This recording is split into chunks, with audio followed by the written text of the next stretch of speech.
Sleeping in Silence, Episode 1, The Forgotten Daughter. Morning light seeped gently through the lace curtains of the Summers mansion. Scattering golden hues across the dining hall, the air smelled of buttered toast and warm milk, and laughter filled the table except for one seat. The one beside the window, where Ella quietly stirred her drink.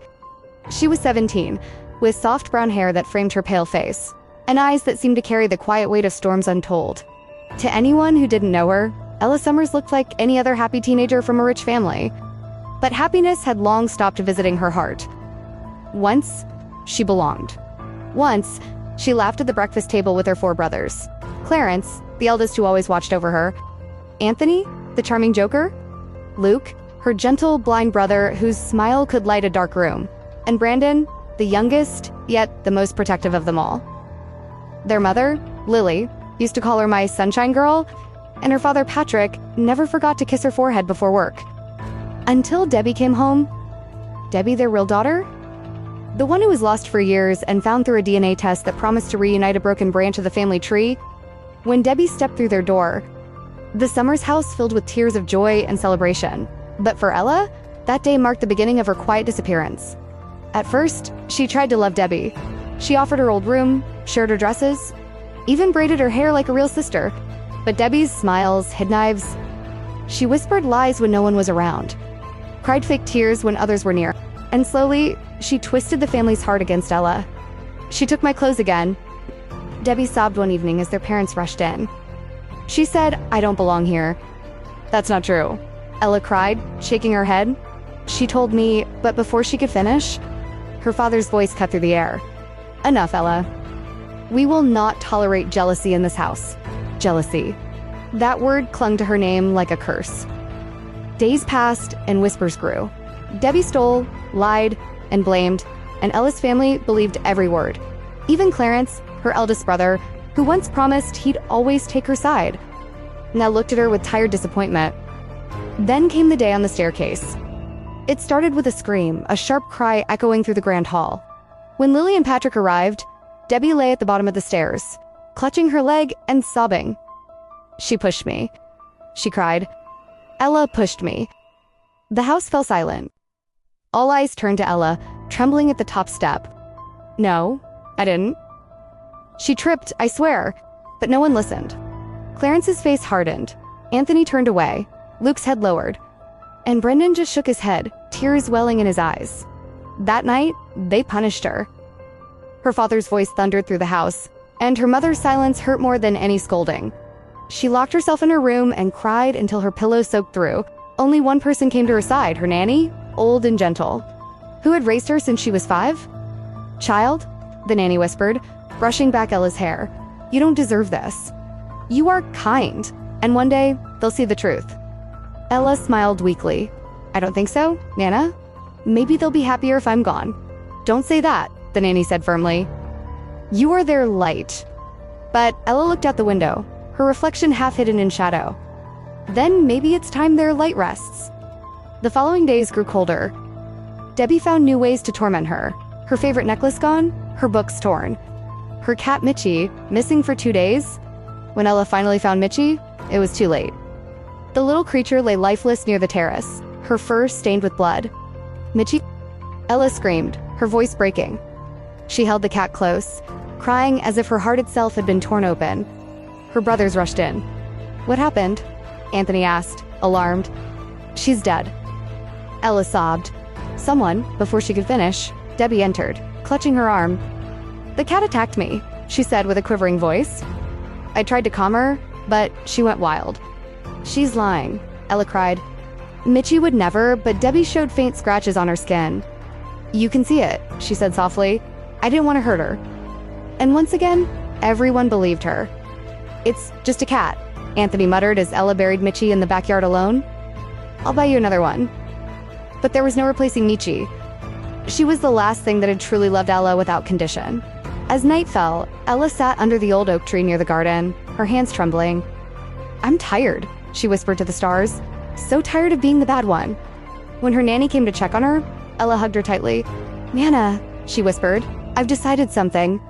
My brother's invention. The sleeping machine? They've been looking for a volunteer for so long. The nanny froze. "Ella, no, I'll do it," she said. "They said it could change humanity, but no one's brave enough to try. Maybe that's what I'm meant for. Maybe that's how I can give them peace." The nanny's tears fell silently. "You're still so young." "I'm 17, Ella said softly, "and that's enough to know pain." "Then at least, let me tell them." "No," Ella said firmly. "Promise me you won't." "They already buried me in their hearts. I'll just make it official." Nana nodded weakly, her hands trembling as she held Ella's face. "If this is your choice, my child, then I'll carry your secret." Ella smiled faintly. "Thank you, Nana. And when I go, please tell them someday, not today, not tomorrow, but when they're ready, that I was never angry, just tired." The stars flickered above her as if they mourned for her already. Episode 2. The last goodbye, the morning sun rose shyly behind gray clouds, washing the Summers mansion in a dim, golden light. It should have been a special day, Ella's 18th birthday, but no one in the house remembered. Instead, the air buzzed with excitement for another reason. The celebration for the volunteer of the sleeping machine experiment, an event the entire city was talking about.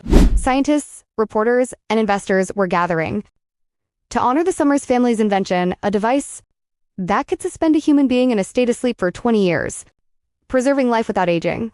It was a dream of immortality and rebirth, and the Summers were proud. All of them, except the girl the world had already forgotten. The kitchen smelled of baked bread and coffee that morning.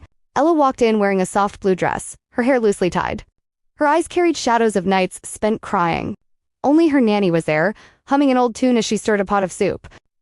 "Good morning, Nina," Ella said quietly. "Happy birthday, my love," the nanny whispered, turning with a gentle smile. "You thought I'd forget?" Ella tried to smile back, but tears brimmed at the edges of her eyes.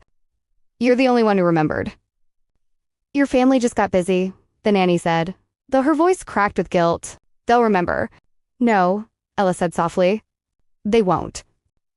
She sat down, tracing her finger over the rim of her cup. "They have a big day today. The whole world will see them. I don't belong in that picture anymore." Nana put a warm hand over hers. "Don't say that." "You still have a place here?" Ella's lips trembled. For a moment, the kitchen was filled with silence, only the sound of the ticking clock and the faint hum of the refrigerator. Then Ella stood and gently took her nanny's hands. "Nana, I need to ask you something. One last thing." The nanny frowned. "What do you mean last?" Ella handed her a small pouch filled with jewelry, a folded bank book, and a few cherished trinkets. "These are all I have. I want you to keep them. You're the only one who ever saw me." "No," Ella the nanny said firmly, shaking her head. "Don't talk like this. You'll make me cry?" "I already cried enough for both of us," Ella whispered. "Please, take them. When they look for me, if they ever do give them this letter." She handed her a small envelope sealed with trembling fingers. "But not right away.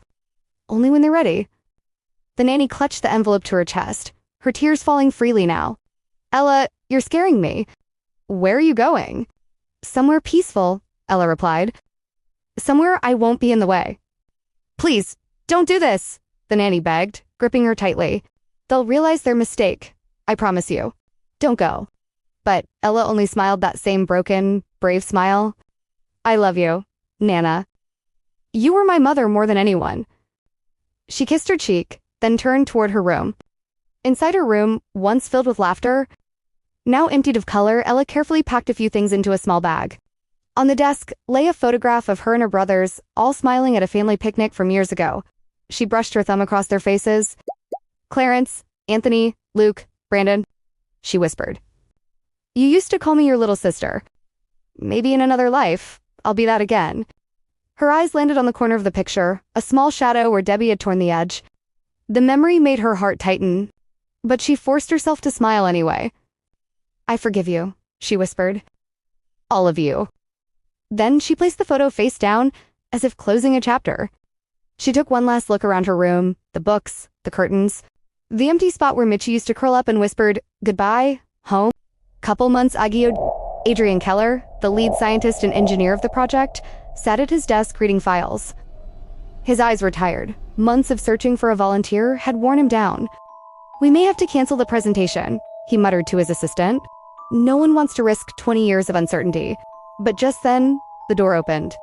A young woman stood there, dressed simply but with quiet grace. Her eyes, though red from crying, carried a strange calmness. "I'll volunteer," she said softly. Dr. Keller looked up, startled. "Excuse me." "I want to volunteer for the experiment," she repeated, her voice steady. He studied her, barely 18, fragile-looking, yet something in her gaze made him pause. "Do you understand what you're saying?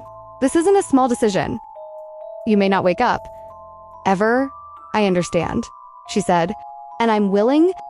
The doctor hesitated, then gestured for her to sit. "May I know your name, miss?" She hesitated. "I'd like to remain anonymous." "That's highly unusual," he said. "We need full identity records." "I'll sign whatever you need," she said. "But please keep my identity hidden." Her calmness unnerved him. "You'll also need a guardian's signature." "I have none," she said quietly. "I'm an orphan." The doctor studied her again. Something about her eyes, the sadness, the silent strength, told him not to argue. "Very well," he said, sliding a form across the desk. "Sign here, and I'll witness it myself. But before you do, are you sure?" "Yes," she whispered. "This is what I want." When the papers were done, he stood and said quietly, "Once you sign this, your existence will officially vanish from record. Your name, your identity, erased. You will be legally pronounced missing. Only your chosen contact will receive compensation." She nodded. "I understand. Okay, come back here when you're due. You have any last request?" Ella's eyes glistened. "Yes, my cornea, please give them to someone named Luke Summers. Tell him they're from his donor, and that I hope he sees the light again." Dr. Keller froze. "Luke Summers? The son of the engineer who helped build this machine?" "Yes," she said, smiling faintly. "He's someone I once knew." He looked at her closely, his voice softening. "You're a brave girl. Mr. Maybe just tired," she said. "Come back here with the paper signed when you're 18, said Dr. Kellerella nodded. "I will." Later that afternoon, the doctor made 2 phone calls, one to the Summers family, informing them they'd finally found an orphan volunteer, and one to the hospital, confirming that a cornea donor had been secured for Luke Summers' operation. Both families celebrated that evening, not knowing it was the same girl who had once lived under their roof. The night came, the Summers' grand celebration arrived like a stage play dressed in lights and music. The entire mansion glowed, chandeliers shimmering, guests arriving in their finest gowns, laughter echoing across the hall. It was the biggest night of their lives, a celebration. For the successful launch of the sleeping machine project and the introduction of the family's long-lost daughter, Debbie Summers. No one noticed that the date was also Ella's 18th birthday. She watched from the far corner of the hall, dressed in a simple cream dress that she had sewn herself. The air smelled of perfume and champagne. Balloons in white and silver filled the ceiling. And a large banner read, "Welcome back, Debbie, and congratulations to the Summers innovation." Ella smiled weakly. She whispered to herself, "You really don't exist here anymore, Ella." Laughter and camera flashes filled the night. Debbie's friends circled her like a queen, their giggles dripping with flattery. "Debbie, is Luke really blind?" one of them whispered. Debbie smirked. "Yes, but not for long." She called out, "Luke, come here. I made something for you." Luke stood from his seat, cautious, his hands feeling his way toward her voice. What he didn't know was that Debbie's friends had placed a small grill on the ground. As part of their cruel prank to see how he'd react, Ella, watching from her corner, noticed it first. "Luke, wait," she cried. She ran, pushing him away just as his foot brushed the hot metal. The grill fell, and Ella's hand grazed it, the skin instantly blistering. The room gasped. Debbie stumbled backward dramatically, shouting, "Ella, why did you push him?" Ella clutched her burned hand. "No," as trying to, Debbie's friends interrupted, their fake shock sharp as knives. "We saw it." She pushed him on purpose. Luke, confused and trembling, said softly, "Ella, why?" "I was saving you," Ella pleaded. There was a but. Her father's angry voice drowned her out. "Enough. Not another word." Patrick Summers' eyes blazed with fury. "Ella, what is wrong with you?" First Debbie, now Luke. "Have you lost your mind?" "I didn't do anything wrong," she sobbed. "I was trying to protect him." Debbie stepped forward, crocodile tears glistening as she reached to hug Ella. "I forgive you," she whispered, then in a voice only Ella could hear, hissed. "Now you'll be out of our lives forever. By the way, Your cat cried before I cut her neck.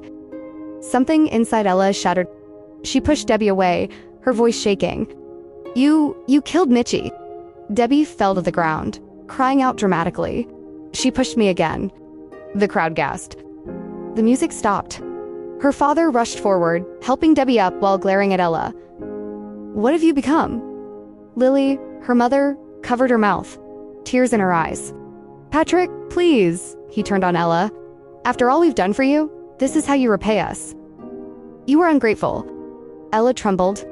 Ungrateful. I loved all of you. I did everything to belong.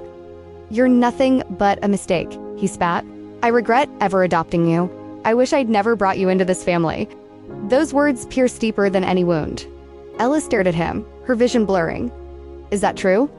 She whispered. Yes, he shouted. You've done nothing but bring trouble. Ella's tears fell freely. Then, you got your wish. Before she could say another word, his hand struck her cheek hard. The slap echoed across the hall, followed by a stunned silence. Ella's world went numb. Luke cried out, Dad, stop. But Patrick's voice thundered again.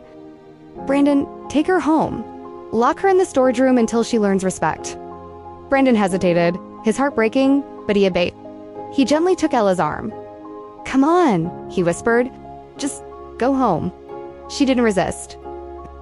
Her body moved like glass, about to break. As they left the hall, the guests whispered. The family stood frozen, and Debbie smiled secretly behind her tears. That night, Ella sat alone in the dark storage room, her cheek burning, her heart hollow. She didn't sleep. She couldn't. At dawn, she packed her things quietly. Her reflection in the cracked mirror showed a girl she barely recognized, one without a family, without a name. She whispered to herself, they'll be happy now. Before the sun rose, she took her signed volunteer papers, folded them neatly, and slipped out of the mansion. Her steps were silent, her decision final. At the laboratory, Dr. Keller was reviewing documents when he looked up and froze. Standing before him, pale and determined, was the same girl from before. Miss, you came back? He said softly. Ella handed him the papers. Everything's signed. I'm ready. He took them, but his eyes widened when he saw the name. Ella Marie Summers. You? You're one of them? The Summers family? She nodded faintly. Not anymore. He hesitated. I can't allow this. They'll please, she interrupted, her voice breaking. Don't tell them. I'm begging you. Just keep your promise. Make me anonymous. He saw the desperation in her eyes, the kind that only comes from a heart completely shattered. He sighed. If that's what you want? She nodded. It is. He asked one last question. Why do this? Ella smiled faintly, tears glimmering. Because I want to give them peace, and I have no reason to stay awake anymore. When the procedure began, Ella lay inside the glass pod, her eyes heavy but calm. The world outside her capsule blurred into light and shadow. Dr. Keller's voice was gentle. You'll feel nothing. Just warmth, then sleep. As the sedative took hold, Ella whispered her last words, soft, like a wish carried by the wind.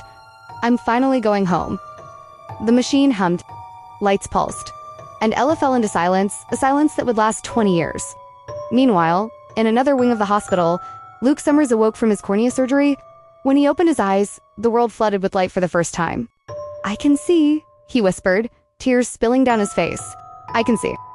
His family cheered, hugging him tightly, all except Brendan, whose eyes carried an ache he couldn't explain. Luke looked around. Where's Ella? Clarence said quietly. Still in the house? Maybe? You know we're always dramatic. Luke smiled faintly. Then I'll see her first when I get home. But he never would. The house was too quiet. 4 months after Ella's disappearance, the Summers mansion felt like a ghost of its former self. The laughter that once echoed through its grand halls had been replaced by long silences, interrupted only by the ticking of the clock above the fireplace, the same one Ella used to wind every morning. Brennan noticed it first. He was sitting in the living room, flipping through old photos when he realized there were none of Ella after her 17th birthday. Debbie was everywhere at family dinners, award ceremonies, in every frame, smiling as though she had always belonged there. But the more Brandon looked, the more something in those photos felt wrong. Like a picture hung just slightly crooked on a wall. He stood abruptly. Where's Ella's stuff? Anthony, lounging on the couch, frowned. What do you mean? Her things? Brandon said. Her notebooks, her drawings, her clothes, everything's gone. Anthony shrugged. Mom packed them away. It hurt her to see them. Or someone made sure we wouldn't see them at all, Brandon muttered. Before Anthony could respond, the door opened. Their nanny, eyes red and tired, stepped in, holding a small wooden box. Brennan, she whispered, this came for you. He took it, his chest tightening. Inside was a letter, neatly folded, sealed with a pressed violet petal and a flash drive. Anthony looked over his shoulder. What's that? Nana's lips trembled. She told me to give it to you. When the time comes, I think the time is now. The letter Brandon unfolded the letter slowly. Ella's handwriting was delicate, almost hesitant, as if each word were a heartbeat. Dear family, if you're reading this, it means I'm no longer where you can find me. Please don't be sad. I didn't leave out of anger, only out of love. I wanted to give you something worth being proud of, even if it means you'll forget me to do it. Take care of Luke. Tell him I'm happy he'll finally see the world. And please tell Debbie that I forgive her. I've loved you all, even when it hurt. Ella Brandon's hands shook as he read it aloud. The room fell silent. Even Anthony, who usually hid emotion behind sarcasm, stared blankly ahead. Luke whispered, his voice cracking, Where? Where did she go? The nanny looked down. She went to the experiment facility. She volunteered. The words hit them like a thunder. What? Clarence roared. That's impossible. She was just a kid. She signed the papers herself, Nana said through tears. She told the doctors she had no family. She wanted to remain anonymous. Patrick and Lily, who had entered quietly midway through, stood frozen. Lily's hands trembled against her chest. No, she wouldn't. She did, Nana said softly, because she believed that if she left, you would all be happy. Lily broke. She fell to her knees, sobbing uncontrollably. Patrick rushed to her side, his own eyes red, his voice shaking. What have we done? Brandon gritted his teeth and picked up the flash drive. Now, he said, we're going to find the truth. All of it. The footage the family gathered around the living room television. Brandon inserted the flash drive and clicked play. At first, static filled the screen. Then, the familiar footage of their home appeared. The recordings had been taken from the security cameras Clarence had installed years ago for safety. The first clip played. It showed Debbie entering Ella's room. She opened drawers, took a necklace, the same one she de-accused Ella of stealing, and placed it in her own jewelry box. Anthony's jaw tightened. That's my necklace. The one I gave her. Next clip. Debbie standing by the staircase, tossing her shoes down the steps before lying at the bottom and screaming. The sound of her false cry echoed through the room. Help! Ella pushed me. Lily gasped, covering her mouth. Oh my God. Then came the worst one. Debbie in the terrace? She held a small silver blade. Her face twisted in cruel delight. Mitchie, Ella's beloved cat, meowed softly in fear. Debbie's voice turned cold. You took everything from me, you little beast. Let's see if she still loves you after this. The screen blurred as she raised the blade. The faint mew that followed was enough to shatter the room's silence. Clarence lunged for the power button, but Brendan stopped him. No, he said hoarsely. We finished this.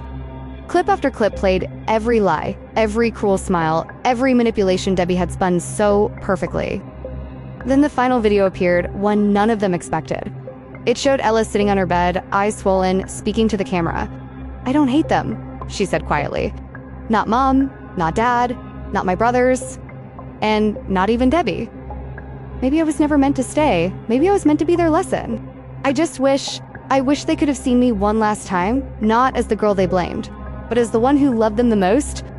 Her lips trembled. If one day they learn the truth, please tell them not to cry. I'll be okay.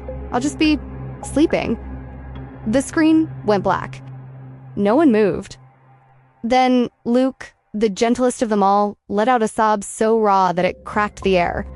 She saved me, he whispered. She gave me her eyes. And I never even said thank you. The confession, the front door slammed open.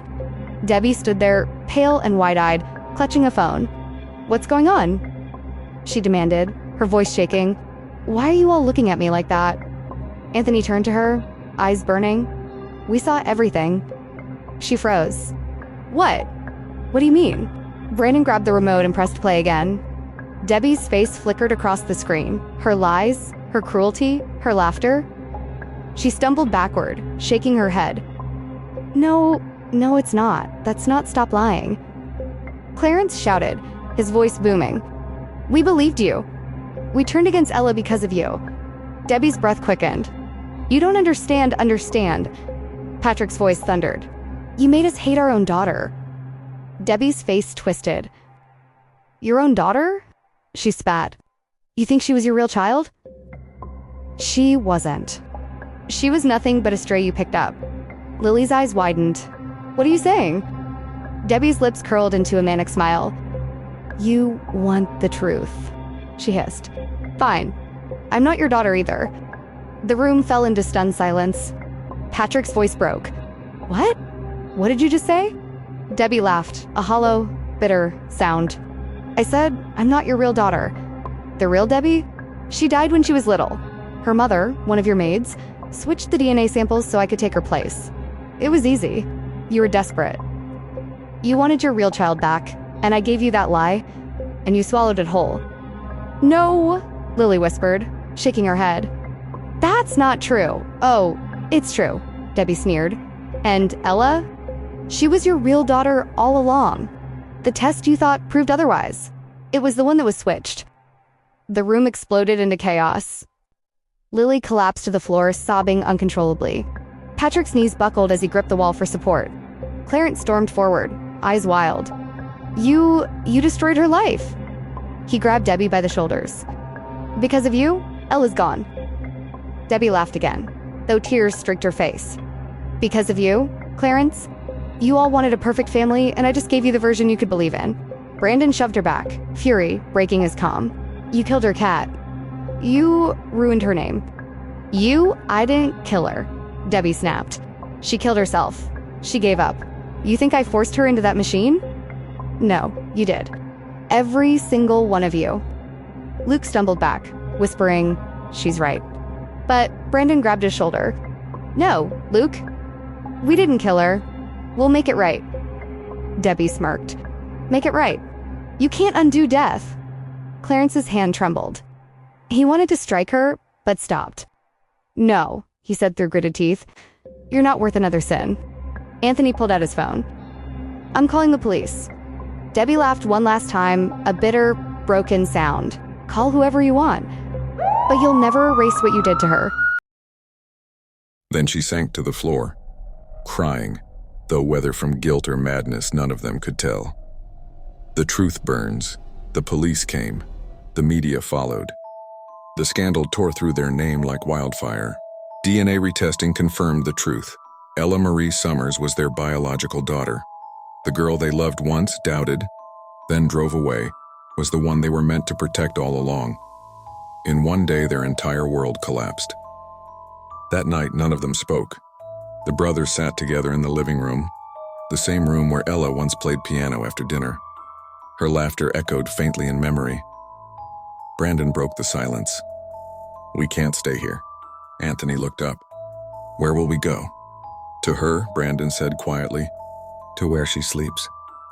Without another word, the Summers family rushed to the facility. The hallways were silent except for the faint hum of machines. Behind a thick glass window, they saw her, asleep inside the capsule, peaceful, like an angel caught between two worlds. Dr. Keene, the lead engineer, approached them quietly. You shouldn't be here. But since you've come, yes, it's her. Ella volunteered herself. She requested to remain anonymous. Lily's knees gave way as Patrick held her tight. The brothers pressed their palms against the glass, crying silently. Can we stop the experiment?